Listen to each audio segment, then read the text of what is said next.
Hey, what is up? Welcome to the Hypothetical Comedy Podcast. I am Funky Sam Medina, And I am Athena Rodriguez. and we're here with comedian Jeremy Wagner. What's up, Jeremy? What's up? What's up? What's up? How you doing, man? Um, Getting by, I guess you could say. Yeah, hell I'm yeah. alive. That's good. I That's good. haven't been shipped off to jail for like murdering my mom or anything like that. Oh, dang. Not yet. I'm just kidding. No, they're just Whatever. sent to a mental institution. That's good. That's good. Hell yeah, man. Well, I think we should start that all over. Why? uh, I don't want it to be The spooky go back to that podcast where he admitted he was gonna kill his mother. yeah. Yeah, there was like some country song because that's all we get for radio stations in my neighborhood. And the lady says the same thing. She's like, if you murder somebody, then I'll be your alibi and we're riding together. I'm like, you shouldn't even say that. Like that lady's gonna get you one day and it's not even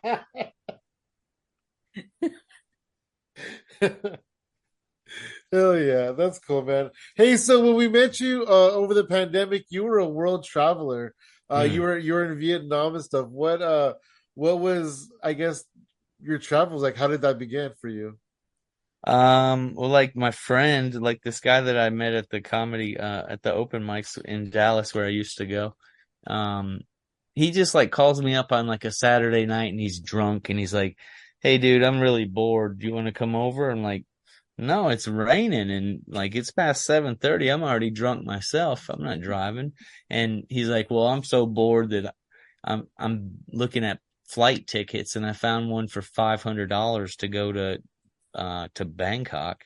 And I was like, "Well, what are they normally?" They're like $1,500 or something. He's like, "If I don't get anybody to come over to my house, then I'm gonna go to Bangkok." And I'm like, "Okay." And then like a couple of days later, I see him at the open mic, and I'm like, "What happened, dude?" He's like, "Oh, I bought my ticket. I leave out in like a month." And he left, and he was gone for maybe like 3 months, and we were talking back and forth on Skype and stuff like that. And he's telling me all the fun things that he's doing, how he's working 8-hour days for a free place to sleep and food. Um, Oh and wow. gets to hang out on the beach with all these tourists all the time. And so he made it sound really good. I mean, not that it wasn't when I got there, but he made it sound really good. And I was thinking, like, I don't really do a lot of things by myself. So I probably would never really go travel by myself. Because I'm an alcoholic and I've made bad decisions and I don't want to get in trouble in a foreign country. So maybe I can go with him and that way we can, watch each other's back so we stay out of trouble and things like that. So that was the plan. And then I bought my ticket and I call him up the next day and I'm like, that was really hard to buy the ticket. And like I cried, I was drunk. I don't think those two things like were causing each other, but they did happen and I was really drunk. And so I called him up. I'm like, "Hey, dude, I bought my ticket. I'll be there on like April 17th." And he's like, "Oh, dude, I've been meaning to call you because I'm coming back to the States at that time to start a business with my dad." And then like I freaked out again because like again, I was going to be by myself, like so far away from anybody who can bail me out of jail. And, and then that was it, really. Like that guy, like still lives in Bangkok, and I was there for almost 8 years, and we still never met up over there. Holy shit, you were there for 8 years? Yeah, it was Wow. supposed to be like when I left, it was I originally told myself I was like 3 months, and then yeah, it became 8 years. What was it about Bangkok that Yeah. like drew you in for you to be there for so long? Oh, I was only in Bangkok for like 2 weeks, Oh. and then I went to a couple of islands, like in the south part of Thailand. Um, and then my visa was over after a month. So I had to go to Malaysia. And then I stayed in Malaysia for 3 months just drinking alcohol, Nice. because it was cheap. Like, I think the reason that I wanted to stay was the cost of living. Like, I think I typically would spend about 800 or $1,000 a month, And I lived in a 3-bedroom apartment with 2 friends. We had a pool. I never went swimming in it, but we had a pool. Um, and yeah, I worked about 20 hours a week most of the time. And then I had money to go out to open mics every night. And, we were like, there's about 15 or 20 comedians in the city in Vietnam. And, so every weekend there was a show. There was like 4 mics every week. And so stage time was great. Not having to work my ass off to have nothing was also great. Yeah, no, that's understandable. Were you so you were bounced around for 8 years. Were you in Vietnam the longest? Yeah, I wasn't really bouncing around too much. Like I stayed 3 months in Malaysia and then I went to Vietnam and basically stayed there the rest of the time. I mean, I went to like a couple of other countries. I went to Cambodia for a couple of 6 months or so like that, in between, like during COVID and stuff like that.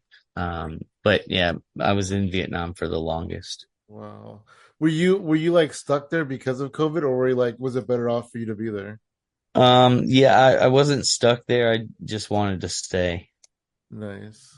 So, they kept telling everybody to go, to leave. You're gonna get trapped inside the country. And like, okay, I could be sitting at home spending $50 a day, or I could be sitting at home spending $15 a day. Like, and at that time, I got a bunch of, like, I was working for a company before I left, and I was there for like 12 years.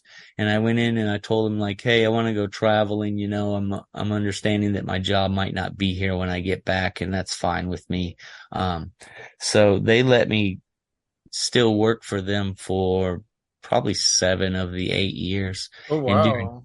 during COVID, I was getting like 50 hours a week at like $18 an hour. So at the end of it, I had like 12 grand in my bank account, and then Awesome. drugs, I don't know, but it disappeared. I don't know where that money went, but it went somewhere. Dang. Wow. That's cool though. I mean, it must have been like you know, living just a high life, because you had a well-paying job and it wasn't very expensive there. Well, no, I was still like my job that I said from the Texas, that's where it was based in Texas, and they would only send me like 1 week a month. So in the beginning, I stayed for 6 months. Like when I first came over, I stayed for 6 months and then I ran out of money and I bought a plane ticket to go back to Bangkok to meet that friend that I originally planned to leave with. And he's like, yeah, I can get you a job. You can stay at my house and, I'm not going to charge you rent or anything. So you could save some money. And so I bought a plane ticket and then I found like this dude, here or in Vietnam that was like, yeah, I got a job for you. So instead of going to Bangkok, I stayed in Vietnam and found a teaching job and still basically working 20 hours a week That's for cool. $20 an hour. Wow. But Nice. the Texas job, yeah, that was good because like I'd get a week and they were like, "We're busy. We need like we'll send you like 50 hours." And I'm like, "All right," and that's like $1,000. So 3 months I did like every week I did 50 hours of work for them during the COVID thing, and so that was nice. But again, I was in the house, I couldn't do anything. Yeah. What was it like in Vietnam during COVID? Like, was everything shut down like it was here? And were people like using masks and stuff? Yeah, most people in Vietnam wear masks anyways for like pollution reasons. Oh wow. Um, but uh, yeah, people like I'm wearing my mask, but like I smoke, so I would just, hey, I'm not gonna wear my mask and try to smoke at the same time. Yeah. Like I'm just staying away from people, 10, Yeah. 15 feet away from people, and I'm smoking over in the corner. I'm sure that's safe because that's what people do here. You just kind of stand away, smoke a cigarette, whatever. I don't know how many times Vietnamese people walked over to me because they see me without a mask. They walked over to me. They got within like 5 feet of me. They removed the mask. They say, "Where's your mask?"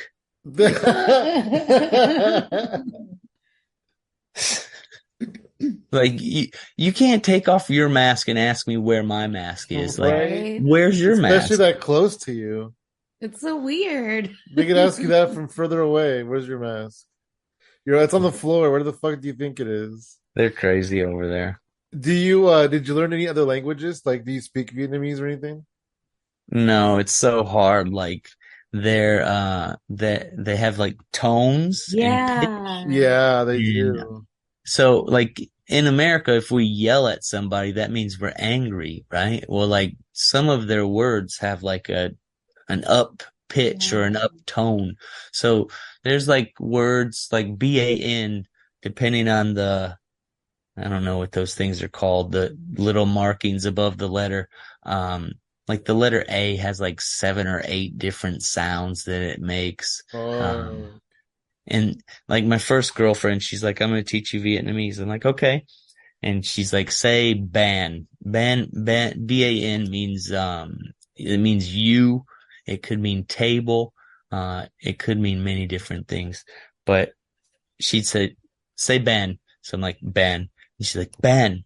I'm like, ban. And we did that for like a half an hour each night. And I still could not hear the difference of anything she was trying to tell me. She's like, "No, say it like this." And I'm like, "I am saying it like that. And it's still coming out like that." yeah, my friend, he studied Mandarin for so long, for years and years and years, and he was telling me that they do things like with their tongue that we don't even do in our language, and he Mm. had to like practice moving his tongue in certain ways to speak the language well. Well, I don't know this for sure, but someone told me that Vietnamese is a stomach language. So instead of using your tongue and things like that, you're pushing air out of your stomach and up through your Oh, Yeah. mouth. wow. Very guttural. That is crazy. So I can do some wicked things with my tongue as well, but All right, well, we don't need to do that now. we'll just That's edit that cool out. though. That's fine. I'm just kidding. That's cool, man. And then what brought you home? What brought you back to the US? Well, my grandma passed away, Oh, I'm and sorry to hear then that. yeah, when I got back, my grandma passed away. My stepdad was like on crutches and he had just went to the hospital and was having some problems. And they ran all these tests on him. Like his feet like swelled up and he couldn't walk without crutches. And so I stayed around to kind of help my mom deal with him. And Yeah. then he passed away like, I think it's about 4 months later. Oh, And wow. so now it's just my mom. I mean, I have my brother. He lives about 15 minutes away, but he he's busy with his family, his kids and stuff like that. Yeah. So I'm Well, that's supposedly helping my mom, but supposed to be. yeah, we just argue a lot. It happens, under in closed quarters like that when you're like all that. Like you said, you're not working, so you're kind of on each other He all the doesn't time. work So it either, so we're happens. just like we're both like bums. It happens. But I'm sure that your mom appreciates having you there. In some capacity, I feel like that it's nice not to be in an empty house. Yeah, she's like, "Hey, did you buy some weed this week?" No. Oh, Oh, dang. shit. She's like, why are you here? Yeah, go out and fix something. So, where are you from originally? Are you from Louisiana? When I was growing up, like high school, I was born in Michigan, and then I think around 3 months old or 6 months old or something like that, we moved to Louisiana, and then we stayed in Louisiana till I was like 8, and we moved back to Michigan, and then we stayed in Michigan till I was 16, and then we moved back to Louisiana, and I graduated high school in Louisiana. Wow, back and forth a lot. Dang. Michigan and Louisiana specifically, that's pretty cool. That must have been a lot. That's a lot of moving. Yeah, I hate moving I hate too. it too. Yeah, and it's A like lot. the whole different like place. Like, I mean, Michigan has snow, Louisiana, they don't have no snow. Oh my gosh. Oh wow. So like yeah, Wow. like different worlds almost. Yeah. That's People talk crazy. strange down here as well. Like, my brother, because he went to school down here for, I don't remember what grade it was, but his grade, like he was in, I don't know, let's say eighth grade, they made him learn French, because Louisiana was settled by the French. Mhm. Oh wow. So there's a bunch of words that like you would look at them and you're like, how do you pronounce that word? Nobody knows. Oh shit. Well, that's fun. At what point did you like get into stand-up comedy like just as a Yeah. fan? I started going to open mics in 2012. Um, I think I was always like a fan of comedy growing up and stuff like that. And I never even thought about it. Like living in Dallas, big city has lots more things to do. And I never thought about going to open mic. And then my friend was like, "Hey, you should go to open mic one day." And then I went to like four of them and I wussed out and didn't wait around for my turn and got drunk and left. And then like They're probably still calling your name. Jeremy Wagner. It's one been time I was 11 there, years. they're like, is okay, coming to the stage is Penelope. And they waited like 30 seconds and nobody went to the stage. So I just walked up there and told them I was Penelope. Nice. You look like a Penelope. Yeah. Yeah. And then I did karaoke, open mic one time there. He was like, "What song are you going to sing?" And I'm like, I don't need any backing track. I'm just going to a cappella this. And I did 7 minutes of jokes. Oh my gosh, that's one of my dreams. I want to do that so So bad. badass. I don't And have the nerve to do that, but I really want to. And yeah, and that was like in the very beginning. I don't know, maybe I had been doing it for a year and a half at the most, or How was the reaction to it? Yeah. a couple people, because it was like my local bar right down the street from my house. And my friend, she lived a couple of houses down from me. And so we would just walk there and get drunk and then walk home. So it was like people Nice. that kind of knew me because I went Yeah. there all the time. And a couple people were like, "Oh, good job," which is a lot better than when comedians tell you great set, because the person probably actually listened, the comedian didn't. Yeah, they never do. I I listen. do sometimes. Or they're like, "Good joke," and they're all pissed off because they didn't get it. I say good set, usually. But if they have a good set, I'll say good set. And if they have a shitty set, sometimes I'll still say good set. It I just, just you go know, outside and smoke, and then I Like, don't have to worry about telling anybody anything. I just fist bump them. They go, "How was my set?" And I go, "Oh, sorry, I was temporarily deaf. I didn't hear anything.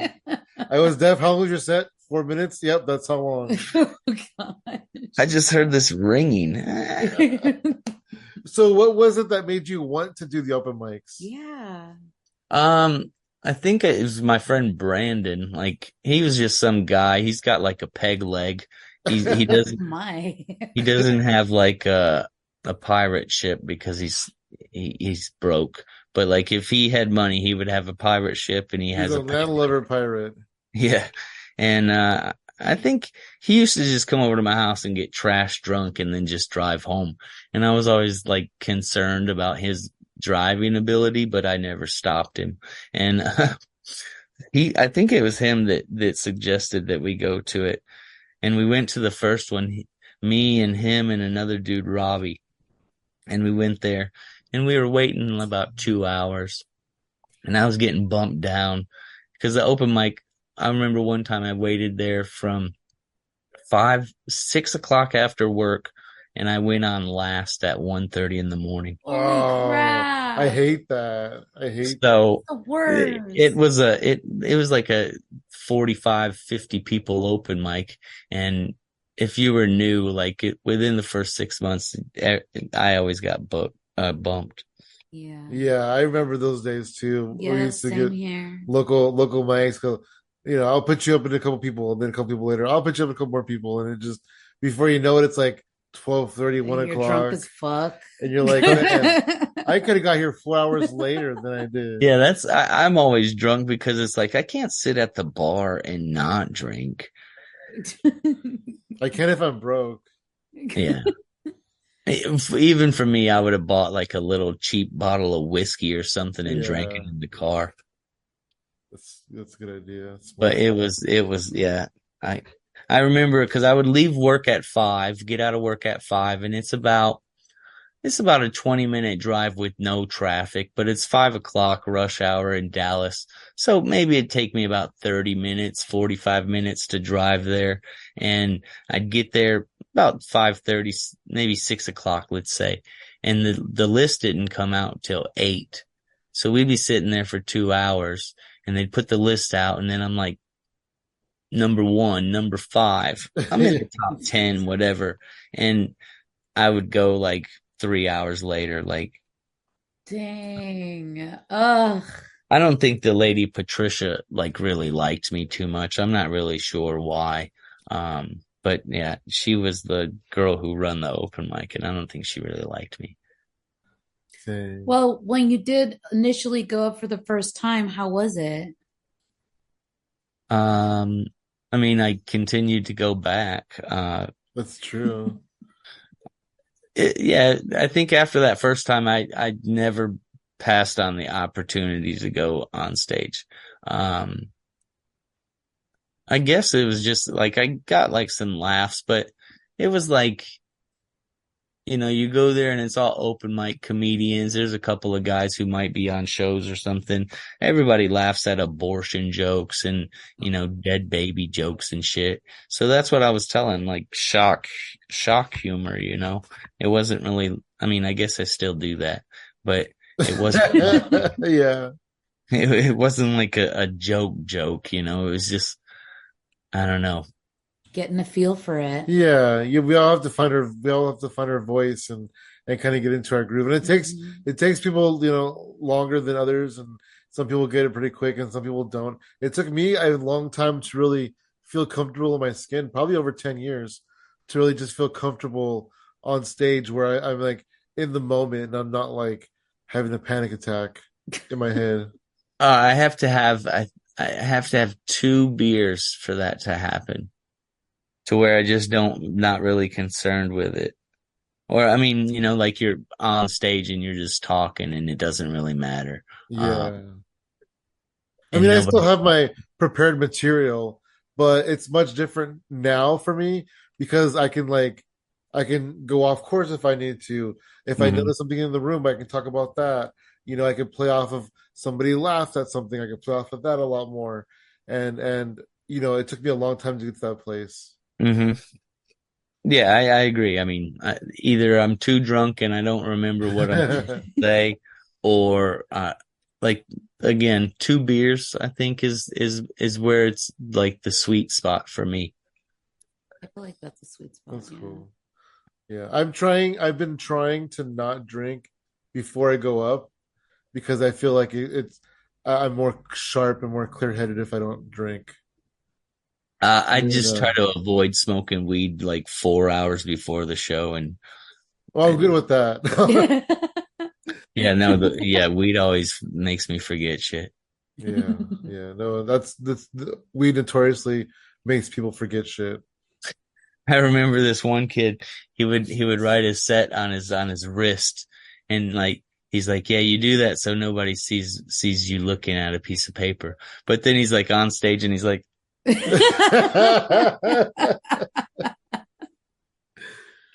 I've seen people do it like on their hands, Yeah, I see on a some napkin, on weird a shit. coaster. Some weird shit. yeah, I knew this one guy who would just write it on like it wasn't like it was just a regular notebook paper, but he wrote the letters probably 2 inches wide, and just like this piece of paper with these big letters on it, and he would set it on the ground and just look at it. Oh, I wow. used to really enjoy doing the Zooms because I was able to have like a set list on the screen, a timer on the screen. I was Mhm. super spoiled. Yeah, I really, I felt really good coming out of Zoom. Like for me, I would go to open mic and, same people there all the time every week. So they always tell you, build that 5 minute set, build that 5 minute set. And I would go to the open mic probably after a month of telling, or 4 weeks or 4 mics of telling the same jokes to the same people, I always tried to bring Yeah. new stuff. So Mm. same thing happened with COVID. Like, everybody, you're seeing everybody every day in the open mics. So I was writing all kinds of things, or just pulling stories from the past and like trying to punch them up and make them funny. So I think I got a lot of material out of COVID. Hell Yeah, yeah, yeah, I dude. think so too. I think it was a good place to do that because, like you said, we're in front of the same people almost every week, so you do kind of got to pump out new material just to so people don't tune you out. Yeah. And I don't really write. Like, I mean, I'll write down ideas and things like that. But once I get like an idea that I want to expand on, I'll just go and rant on it like 3 or 4 times and then start, recording it. And after you record it a couple of times, then I run it through my phone and it transcribes it from words to text, and I don't Whoa. have to Oh type anything. wow. I mean, at that point, I got a Word document that's got a bunch of sets that I've performed this joke in, and then, I pick and choose the things I want to keep and put it all down on paper. That's fucking Wow. rad. That's a really cool process. Yeah, I don't like writing.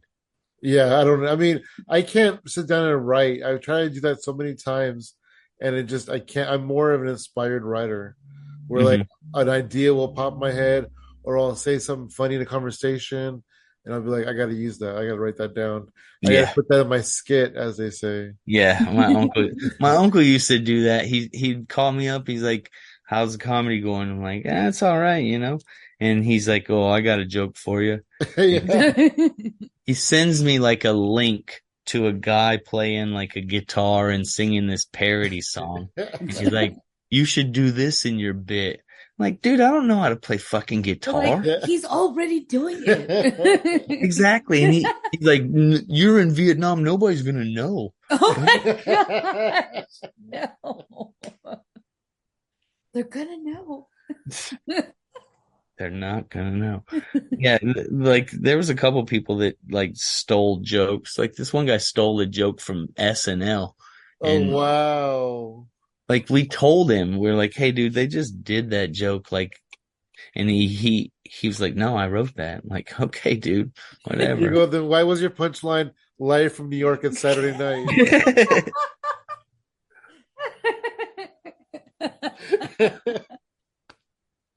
Wow, that's crazy. What was the comedy scene like in Vietnam? Yeah. I would say great compared to like Dallas where I started at. Like I said, we had some ups and down times, like maybe you didn't get an audience or you lose a venue or whatever. But for the most of the time, it was like 3, 4 open mics a week, and like there was just the like 15 to 20 comedians. So you'd go to the open mic, there'd be like maybe 10 people there, and you just like hanging out with everybody. Was Uh, there shows or just like open mics? Yeah, so like all of the comedians would find a bar or find a place that would allow them to put on a show, and That's we cool. did shows. Was there a lot of where you were? Was there a lot of like tourism? I guess not because a lot of time was pandemic time. Well, I got there. I got to Vietnam in 2015. Oh, okay. So yeah, you were there for quite a while before the So pandemic. yeah, I came back after 4 years for a visit, and then COVID happened when I went back. Oh, Wow. wow. So yeah, we had, I think there was 6 lockdowns. Some of them were only like locking down parts of the city or locking down people that have tested positive or whatever. But some of them, they actually closed bars and restaurants for indoor service. So there was a couple of 3 months, like 3 months, and then they'd open everything back up and realize they probably shouldn't have did that, and then they would close it. So Wow. I think we spent like 3 months and then maybe 6 months like in the house, like where I didn't do anything. And at one point that like we couldn't even go buy groceries or anything. They were just like having the military bring groceries to our house. Holy Like crap. here's a 50-pound bag or 50-pound bag of rice. Like you guys got 3 people. This should last you a week.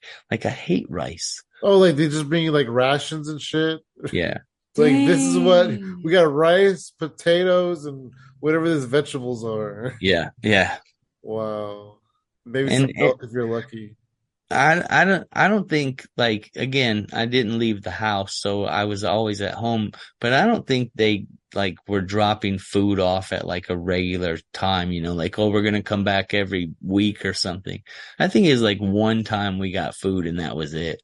And we Oh were Shit. wow. like in the house for 3 months or something. Yeah. Dang. But we could still get beer and then Well, that's like good. That's good. That's all that matters. my weed dealer, he like he lived in our house like he was my housemate's cousin, and he just slept on our couch because his grandma got COVID and he couldn't go home.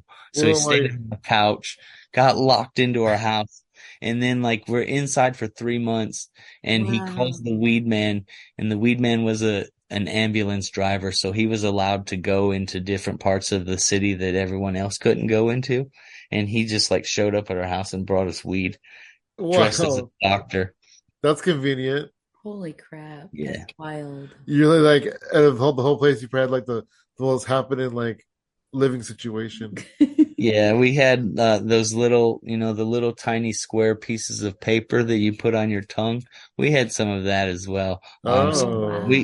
we were doing pretty good, like staying at home. I Yeah. mean, Sounds like it. Sounds like you found something to keep yourself You don't have busy. to tell us twice. my housemate didn't like me smoking, so she made me smoke on the patio. So like if it was daytime, I was on the patio. Like it, it was Yeah. that You were that pretty was much on it. the patio, I think, when we saw you on the Yeah. Pretty Zoom. much, yeah, because smoking cigarettes. How did how did you get into all the Zoom comedy stuff? I joined some group like right whenever the first lockdown happened. Um, there was some Facebook group, I think it was called How to Be a Comedian. And and it started with a 30-day writing challenge. So I did that, and that was like somebody in that group was like, "Hey, there's another group, Displaced Comedians," and then I found that one. Um, but I don't even think those guys, because that was the Hot Breath or the Yeah, I remember them. Hot breath. Yeah. no, it wasn't Hot Breath. It's this guy named Ian Gutowski or something like that, Oh, I don't think and I know who that is. um, so that would I think that one was before even Joel started his the hot breath or whatever, where he would give the word of the day. Um, Yeah, that was fun actually. That was a good concept. And then people would like win and they get a little graphic with their name on it and shit. yeah, I didn't even get a graphic. Like I won one of the first couple of times that I did it, Oh, and like nice. he didn't give me a graphic. He just like invited me onto the Zoom, and we talked a little bit, and then I got a screenshot of the Zoom. Well, there So you go. That's good. You got something, I guess. yeah, Hell yeah. That's I cool. don't think anybody gave me the respect that I deserved from that win, but Hey, in retrospect, you can go probably make yourself a graphic now. Like, look what I got now, motherfuckers. no, I gotta go download Photoshop, and Was it that's was it super hard, like a super pain in the ass for you to do the Zoom comedy because of your time zone? I know no. it was like around the world, like almost all the time zones were, but it was mostly the US shows, like mostly US mics. Yeah, I would wake up at like 8 in the morning, and my teaching job was most of the time at like the evening hours, like 6 or 7 or something like that. And so waking up at 8, and I just sat around and drank coffee for 4 hours on the balcony smoking cigarettes and did 4 open mics. Nice. Wow. That's cool, man. That's the life. So yeah, some of my jokes like it'd be like a day or something to where it's like, all right, that's a solid joke. We can move on from there and come back to it later. That's So I great. was just like cycling things like, oh, I haven't said this joke in a long time, so I'll just bring it back. And so it always seemed like I had new stuff. Like most of the time I do have like just some little small jokes or whatever that are always new, no matter what. But I was getting new jokes like every couple of days. Love that. That's awesome. And I did Scott Porteous, he had like the workshop, and that was pretty cool. He would give you like a random word, and then you had to write jokes about this random topic. And then you would go to the Zoom and you would meet, and there'd be like 4 people and they all got random topics. So you'd do up to 5 minutes on this random topic, and then they would give you like feedback. And then after everybody got their turn to do the random topic, then you could do 5 minutes of your own material. And I would just sign up. Like he's like, we got an open spot for Wednesday. Anybody want it? I'm like, yeah, sure. I don't got nothing to do, so I'll write 5 minutes jokes about tow trucks. Like I had a lot of weird Yeah. topics. Like I don't think any of the stuff that I wrote for those workshops actually got said on stage. I mean, It's maybe they interesting did. though. It's interesting though to do that because you definitely look at things in a way that you like never would have looked at it Hmm. before, you know. Yeah, and then even with the other people, because like you'd write 5 minutes of jokes, and then like somebody would say something like, "Damn, dude, that's genius. How come I didn't think of that?" And like they would Yeah. take it in such a like different direction than what you had already taken it. Yeah. Yeah, yeah, totally. That's cool. Do you have like do you have like a favorite do you have like a favorite show that you performed on? Or like maybe like one of your favorites? Or a favorite experience at a show? Mm, no, and not that I can remember. Oh, I that's guess getting money. Like I remember the first time I got paid, it was like, I think it wasn't even a comedy. I mean, like I tried to make it funny, but it was like a storytelling event or whatever. And like random people would get up there and tell the story about when they pissed their bed in camp or something like that. And, wow, nice. um, so the guy is like 7 minutes you get to tell your story. And then at the end, he gave us all $7. And I was like, holy shit, dude, that's like $1 a minute. That's pretty good if I could do 60 minutes. And then he's like, and then I got to think about it. I was like, but I started open mics 7 years ago, and I probably went to at least 100 mics every year. And so if I spent 1 hour at the open mic, which typically it was like 2 or 3 hours at the open mic, then I basically got paid a penny per hour, um, for my beginning payment. So like I was excited to get paid, and then I sat there and thought about it. And I was like, wow, that's a lot of hours that I put in to get $7. Hell yeah. It's $1 an hour though. That's actually I really think that's funny. The first time you got paid was $1 or $1 a minute. Yeah. Hell Well, yeah. I mean, like I said, I got $100 2 weeks ago.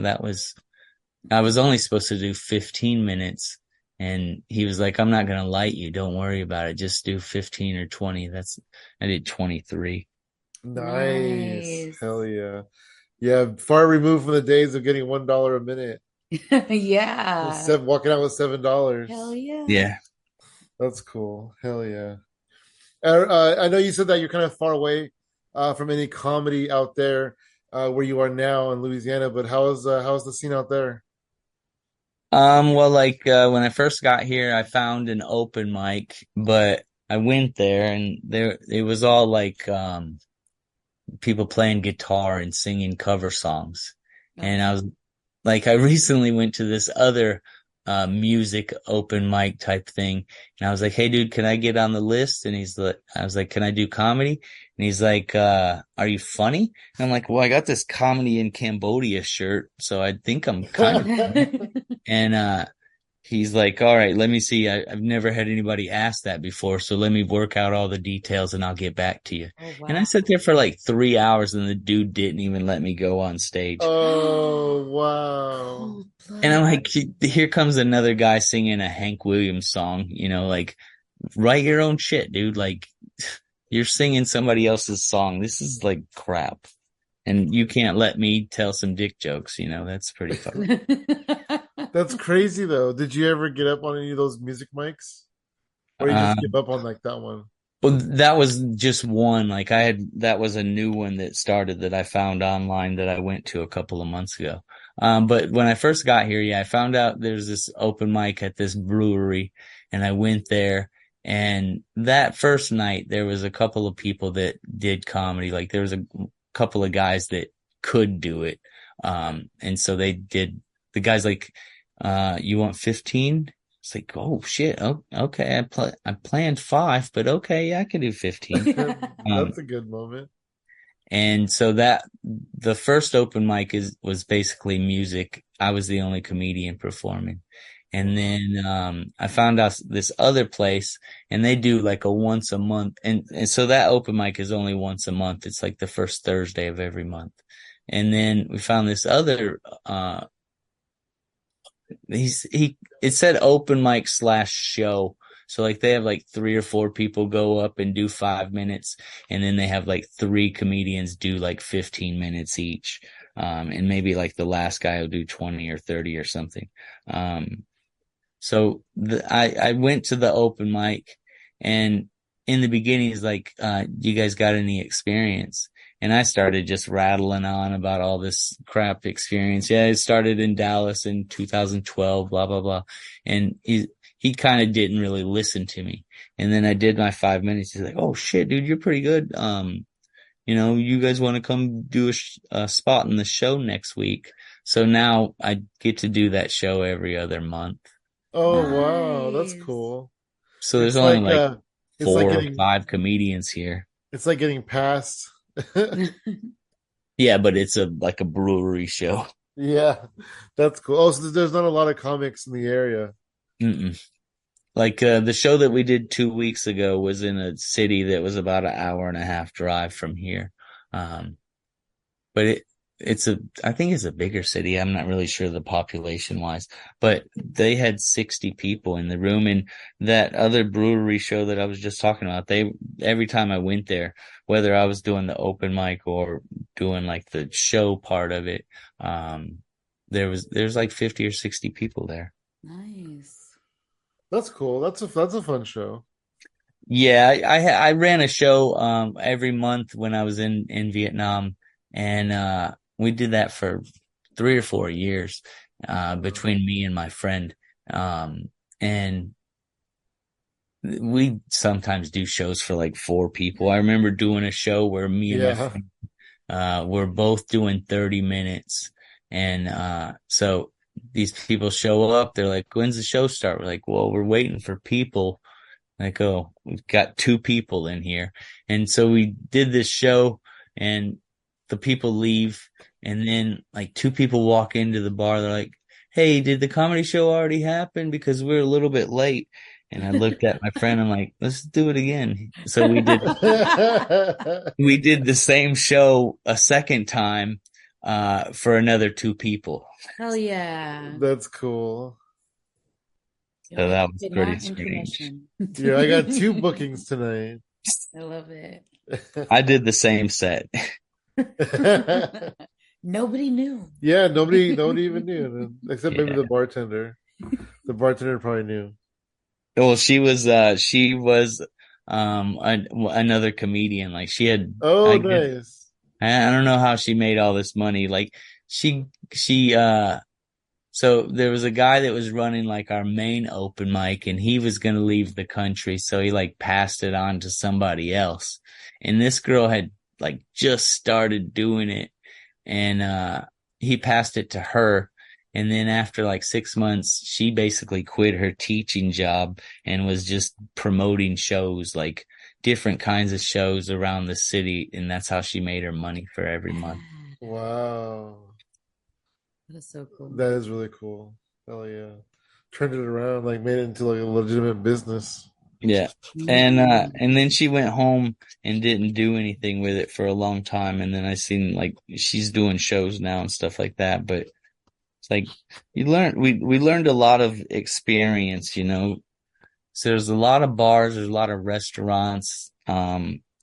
So you do a show and it was bad and they ask you not to come back, you know, it was pretty easy to go find another place. Um, so everybody did a couple of screw up shows, you know. That's I can't imagine like doing a show so bad where they go, "Oh, never come back here." By the way, you can't even order a drink anymore. Damn. If you're walking by, cross the street. Dang. We don't want your kind over here. Right? All because your jokes are bad. Oh, Like I like because you, but yeah, don't come you back bumped here. so hard in front of two people. You embarrassed me. You Yeah. bumped so hard in front of two people twice. I I mean, told those two customers you were gonna did check. you did drink more beers than every person in the bar combined, but we don't want you to come back. That's fucked up. Ouch. So what are some goals you have for your comedy? Some like man, if you can manifest a couple things for yourself going into the future. Well, I recorded a 1 hour special on like the day before my birthday this year, Wow, where did you record that? in Vietnam. That's cool. Ooh. At like a club or a bar or Well, it was your my living monthly room. show that we did. So we had the venue. They just let us do whatever we want. Once a month, we could have a show. Wow, Um, that's so I cool. just made the show into my special. Hell Um, yeah, that's awesome. so it went pretty well. Like, I mean, of course, I missed lines and fumbled through stuff and totally just like for the first 10 minutes, I'm like, I really did forget everything I was supposed to say. I'm gonna look at my list. Okay, that's probably not professional. Well, that's what editing is for, you know. Yeah. I, So, I record this hour special, and now it's 10 minutes. yeah, I think it's total 71 minutes total. Um, and the guy like so at the beginning of the year, my plan was to do like a 5 country tour. You know, like go to Singapore, Malaysia, Thailand, Cambodia, and Vietnam. Um, and that was like back when I think lockdown happened, and I was like, I'm gonna do it. My goal for this year is gonna be to do a five country tour, and then we got locked down, and I didn't do it. And then after lockdown happened, was over with, I was like, yeah, that's what I'm gonna do. I need to start saving money to plan this all out and contact people and see what kind of dates and stuff I could get. And then I had to come home. So I didn't get to do that. Um, so that would be something I would want to do, like a road comic. But Yeah, that'd be a road comic, but traveling countries. yeah. Yeah. How many countries have you performed in? I went to an open mic in Malaysia. I performed more than once in Cambodia, and Vietnam. That's it. That's cool. That's about how many states I've performed in. But like, I didn't even think about it. Like, I landed in Bangkok and they got a pretty big tourist street. And I wasn't like the tourist street is basically just bars.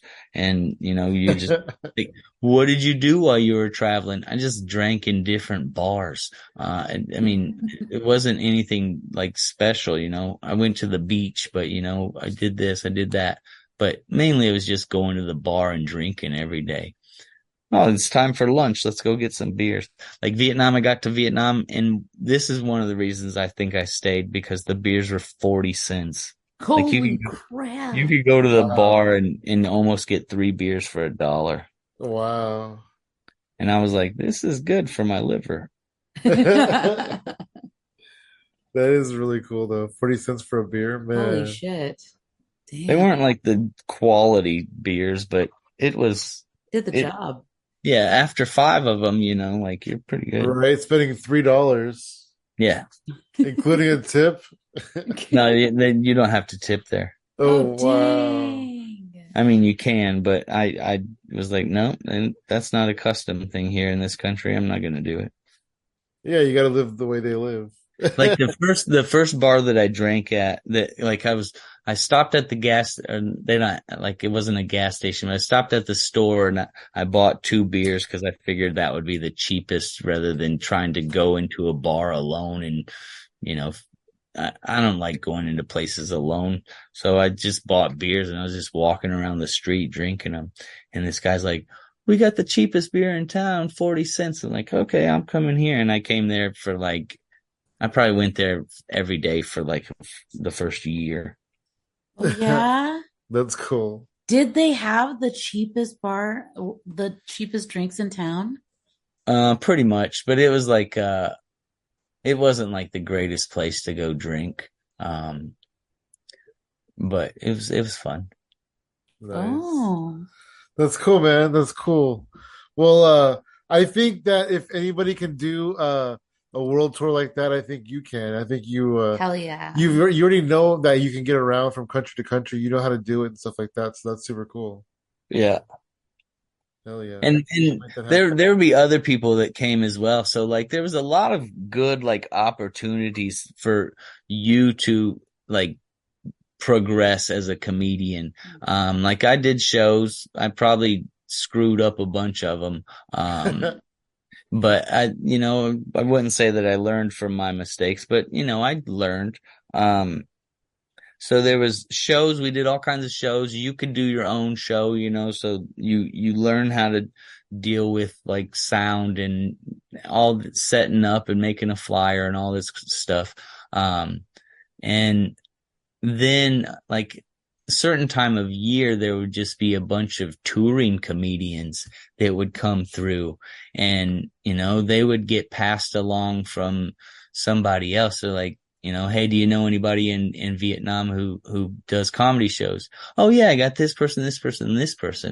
And then you just contact that person, and typically they would just be like, yeah, you get a spot. I love it. And not even ask for a video. They're like, oh, you've been on Comedy Central before? Okay, you can have a fucking hour. We don't care. So we're meeting like touring comedians. I seen Doug Stanhope in Vietnam. Wow. Oh, wow.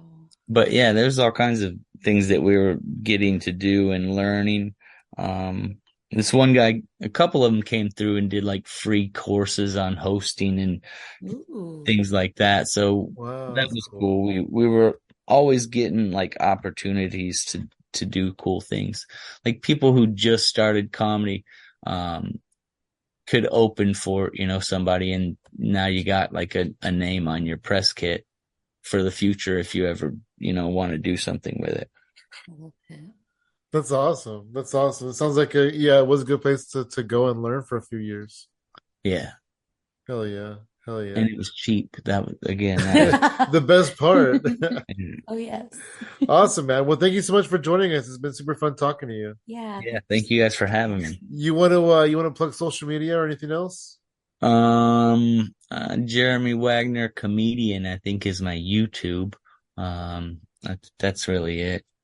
Hell yeah. You can find me across the board at Funky Sam Medina. Sorry, I was yawning for a second. And you can find old Yanni Bear here over at I- She Shines For You. Yeah, All spelled out, no no numbers. And everything else is at Hypothetical Comedy.